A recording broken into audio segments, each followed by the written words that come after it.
Hey, how you doing? So, here today about this latest lawsuit with the P. Diddy, Puff Daddy, Puffy, Sean Puffy Combs, whatever you want to call him, lawsuit that has come out involving the producer Little Rod.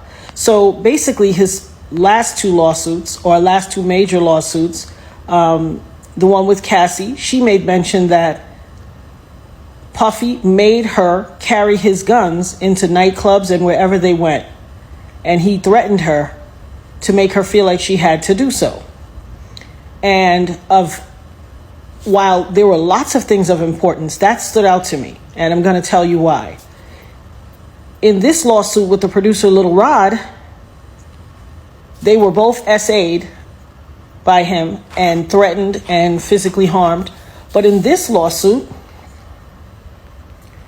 he appears to be a very young producer to me. But he said something very specific.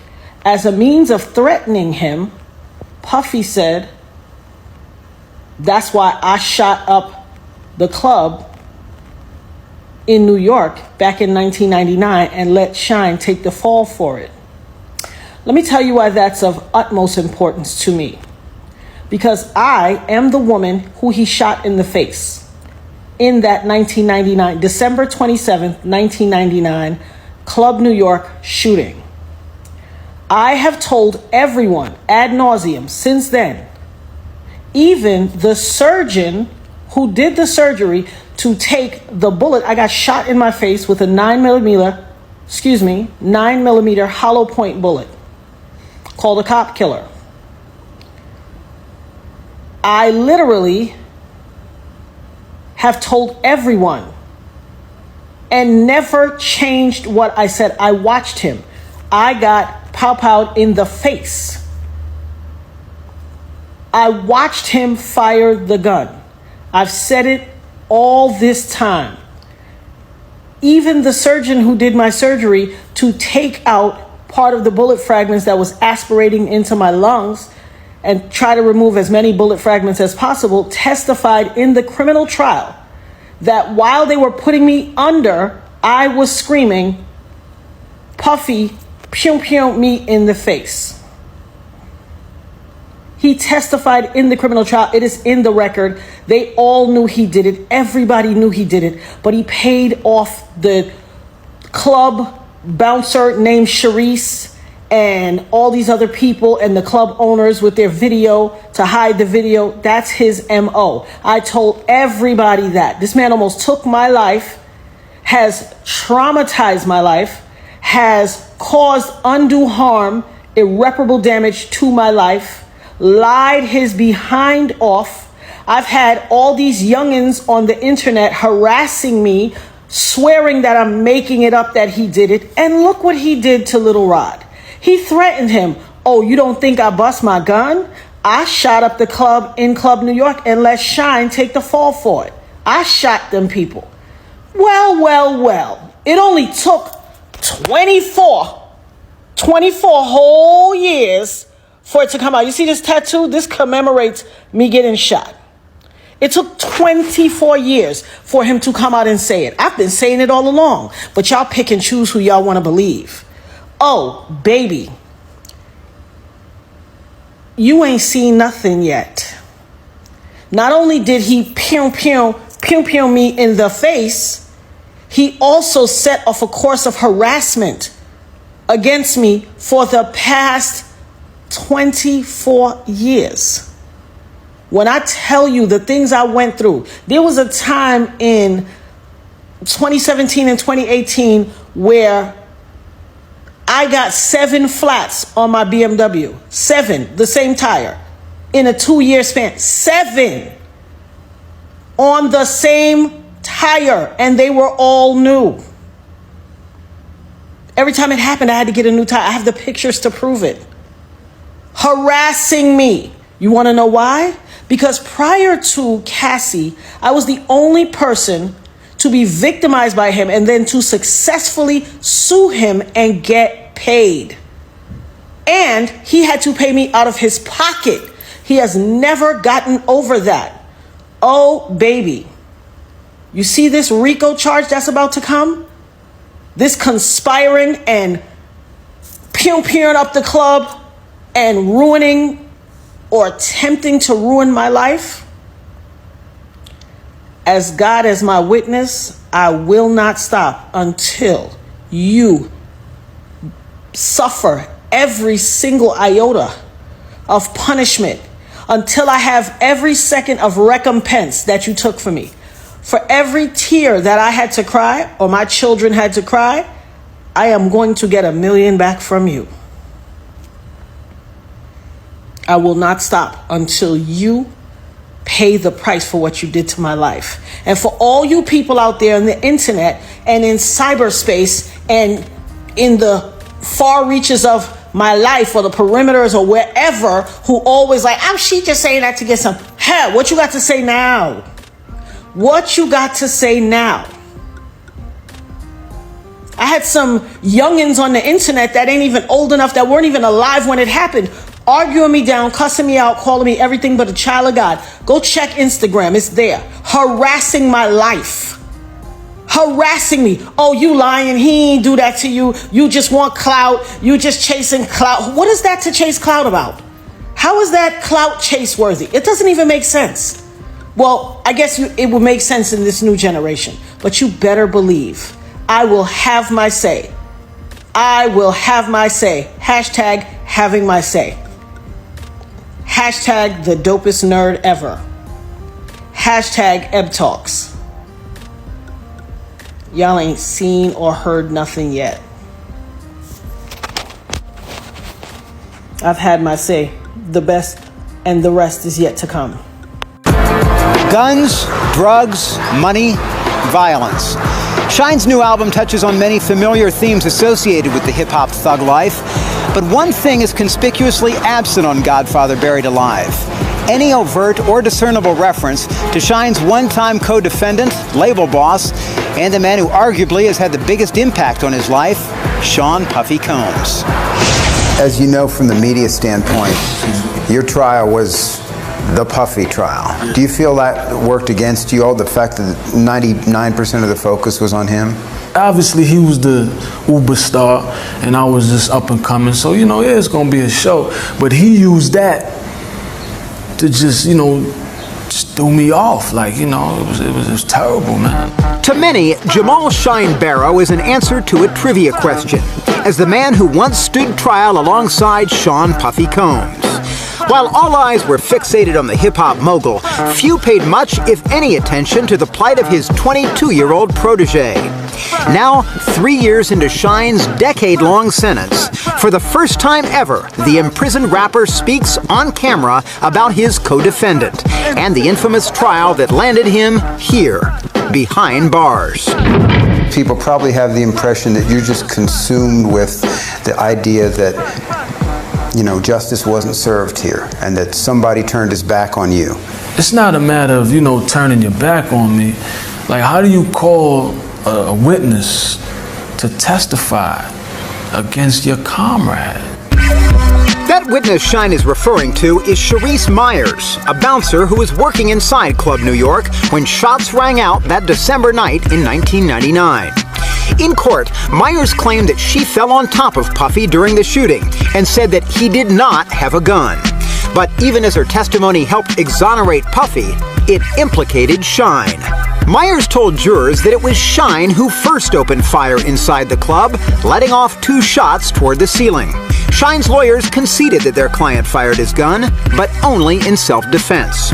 Shyne has maintained from the beginning that Myers' testimony, asserting that he was the first to open fire on that fateful night, is untrue. If I'm telling you that she's lying, and you saying, hey, she helping me, but I'm facing 25 years, and you looking at probation. Yeah, those are the things that, you understand, are unacceptable. You don't have to hold my hand. You don't have to do nothing, but don't try to hurt me. What continues to haunt Shyne to this day is that Myers wasn't called by the prosecution, but rather by his co-defendant's legal team. In his eyes, a move that doomed his own defense. This woman was the most damaging witness of any witness. She was worse than the prosecution's witness. Right. Which destroyed me, because the prosecution is saying I'm this belligerent, reckless, OK corralled fella, and then my co-defendant is saying the same thing. That was it. That was it. MTV News recently asked Sean Combs to respond to Shyne's allegations, and he emphatically refuted the rapper's interpretation of events. I did not force anybody or tell anybody to say anything that would damage or hurt Shyne's case. I just wouldn't do that. That would not be my intent whatsoever. And that's all I'm really going to say about the matter, not to get into any negative back and forth, because y'all know me over the years on MTV News being involved in certain things. Right now my life is positive, and I'm going to keep it like that. Just as damning as Sharice Myers' testimony, according to Shyne, was the team of lawyers appointed to him by Sean Combs. Shyne says Murray Richmond and others were at one time on the payroll of Combs' record label, Bad Boy. Because Puffy's defense implicated Shyne in the shootings, Shyne says having his own lawyers bankrolled by Bad Boy posed a conflict of interest. As I understand it anyway, the fact that your lawyers, as it turns out, originally were on Puff's payroll, on the Bad Boy payroll, that's part of this current effort to get the case retried, right? More or less. Yeah. Can you talk a bit about that and when you learned that they were on the Bad Boy payroll? Well, it was always on the payroll, you dig, but that was at a point where I thought that was my comrade, so I ain't have it like sense. that. Yeah, right. I was a fledgling artist. Like, right. Shyne album didn't come out yet, so I didn't really have it like that. But at the point where, he calling the witnesses, to do me dirty, then you understand that, well, man, if these guys is working for him, because I went to the judge like 3 times complaining about inefficiency with my lawyers, because they was just dumbing out. Like, right. Witnesses be on the stand, they would ask them 2 questions that didn't make sense and then sit down. It's obvious that they were selling me, you understand, in order to appease him. There was a dual loyalty there. Shyne's trial attorney, Murray Richmond, responded to Shyne's accusations by telling MTV News in a statement, quote, "I had absolutely no connection to Puffy Combs. My checks were handed to me by Shyne. I'm sorry he feels animosity towards me. I wish him nothing but the best." Sean Combs echoed those sentiments, telling MTV News that despite Shyne's charges, he remains supportive. I'm not forgetting about Shyne. My prayers go out to him. Any support that is needed. We here at Bad Boy, we still here for him. And we know he's on Def Jam, and we wish him the best of luck. It was an unfortunate incident. Nothing that the man meant to do. He was acting in self-defense. He didn't deserve 10 years, and that's my statement. As you know, XXL reprinted an interview with you from a couple years back. There's a piece with your mom in there, and there's also a response from Puffy in there to some of the allegations that are made that your mom makes. Can I ask you to respond to some of those? Puff in this says that from day one, he offered you his legal team as well. That he said that Johnny Cocker and his guys could represent you as well. Categorically untrue. He says he offered to pay for your appeal. Absolutely not. He said there's no beef between me and Shyne. Absolutely not. Everything's cool between us. Would you agree with that? I mean, there is no me and Shyne. Like, it's, There's no relationship there to have a beef, right? Exactly. He doesn't exist to me, and it's just really that simple. I remember when Shyne came home from jail. They released Shyne, right? And then they deported him to Belize, said he couldn't come back to the United States. So he goes back to Belize. And do you remember when Def Jam signed him to a record deal? They gave him what, $8 million? How much? L.A. Reid gave him $1 million. All right, so L.A. Reid gave him $1 million to put out an album, and the album never came out. I knew that when L.A. Reid went to give him that $1 million, that was Puff giving him the money, but he had to give it through L.A. Reid. They never intended on giving him an album. If they would have gave him $1 million for an album, wouldn't we have heard the album? Okay, so what you're saying is this is Puffy's way of paying Shyne off for taking the rap for him. You're very smart. Yeah. But then that's typical, you know. You always have other people paying other people for things that people need them to pay for. That was just one. So, from your point of view, what do you think happened that night? That night at the club, Yep. was a dude threw some money at Puff, kind of insulted him. Shyne being the person who hangs around Puff that feels like, you know, out of respect of my brother, or sometimes you could think Puff is like a brother. It's easy to mistake Puff as a friend. For real. Until you need him. Then when you need him, you're gonna realize he's not the same person that you thought he was, right? So you could be in the club with him and somebody could be like, yo, F Puff. And you be like, what? This nigga said what? Then you pull out the gun and want to start shooting or whatever it may be, as what Shyne did, and the next thing you know, you're in trouble. Reverse it. If it was somebody saying F Mark in the club and I was with Puff, would Puff say what? And then pull out his gun and start shooting? No, right? Right. So that just lets you know right then, if you did that for him, it was either you was just thinking something, well, you wasn't in your right frame of mind. You must have thought that this dude was your friend or somebody that cares about you. He don't care about you. He's not your friend. He gonna say, and I believe in his interview, he said that they was asking him, was Shyne like a brother or someone that was like someone he cared? He was like, he was just an artist. He was just another artist on my label. That's what Puffy said about Shyne? Yeah, and that had to hurt.